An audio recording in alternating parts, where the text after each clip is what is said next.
Dear Eric Matty. Philippines, 2018. 128 minutes when a drugs bus goes south in a labyrinthine Manila slum. The primary objective for a resourceful rookie female officer and a few other survivors promptly shifts from apprehending a top-level dealer to simply getting out alive.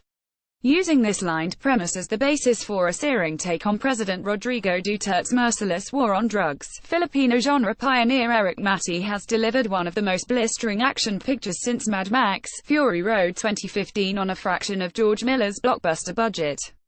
Matty views crime as a pervasive game where both sides are complicit, however unwittingly, and the townsfolk caught in the middle are anything but passive based on its topical edge and ample publicity generated by the against typecasting of rom-com queen Ann Curtis in the physically taxing lead role. Matty should score a sizable hit at home on its August 1st release that will justify the 2 years spent on this logistically challenging production. Premiering as the closing film of the New York Asian Film Festival, BuyBust will go out on the US through Asian genre specialists Well Go before releasing worldwide on Netflix on November 1st. Although robusting revenues are guaranteed, this masterful exercise in escalating chaos really should be experienced on the big screen. Our tough-as-nails heroine is Nina Manigan Curtis, a new addition to an elite drug enforcement agency squad who is nonetheless already battle-hardened from seeing her previous colleagues wiped out during a botched operation.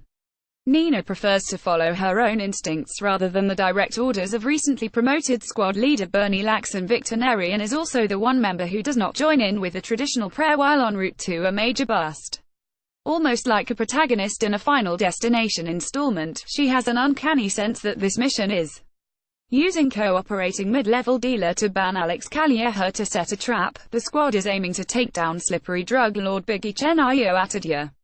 But when a suspicious Chen suddenly changes the clandestine meeting place to a neon-lit, maze-like slum, the sting devolves into a shootout with his henchmen. Nina is one of the few agents left standing and works with burly teammate Rico MMA competitor Brandon Vera to make it through the night by any means necessary. However, it's not just Chen's enforcers that they have to contend with.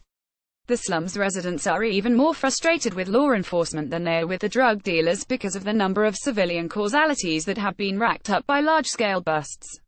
Seething with anger and armed to the teeth with makeshift weapons, they seek to extract their own brand of justice from the outnumbered agents. Although heavily stylized from the outset, BuyBust plows standard procedural terrain for its first act as Matty mines suspense from audience expectation that this operation won't go as planned. As the camera follows the squad down the increasingly narrow alleys of the slum and picks up the resentful expressions of its disillusioned, marginalized residents, one gets disquieting glimpses of the further societal dimension that is going to come into play and how a lack of familiarity with this cramped shantytown district could prove fatal. Once the bullets start flying, Matty ratchets up the intensity with increasingly elaborate, superbly choreographed in close quarters or on rickety rooftops.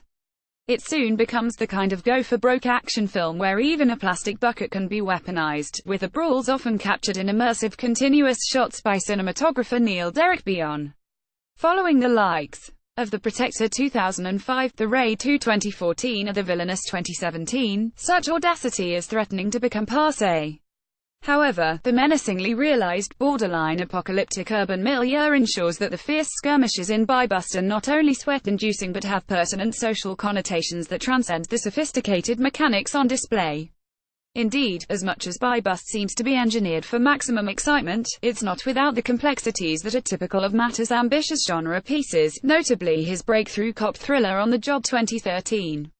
While some of the cues in Erwin Romulo and Malik Lopez's eclectic score suggest that the film should be appreciated as an urban western, morality here is far removed from the straightforwardness associated with classic autos.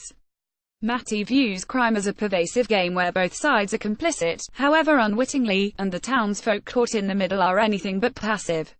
This applies to the troubled Nina, who often threatens to let her rage run riot at the expense of her professional duties. Seizing an opportunity for career reinvention, Curtis anchors the mayhem with great charisma, forming a terrific partnership with a stoic Vera, whose towering frame and tank-like indestructibility are offset by a resolutely calm manner. Their resolute performances give a vital human quality to a film that is otherwise as brazenly cynical as it is brilliantly executed. Production companies: Reality Entertainment, Viva Films. International sales: XYZ Films. Info@zeissfilms.com. Producers: Veronique Del Rosario Corpus, Vincent Del Rosario, Eric Matti. Screenplay: Eric Matti, Anton Santamaria. Production design: Michael Espagnol, Roma Regala. Editing: Jay Halili. Cinematography: Neil Derrick. Beyond Music: Erwin Romulo, Malik Lopez. Main cast: Ann Curtis, Brandon Vera, Victor Neri, Ayo Atadia, Levi Ignacio, Alex Calleja.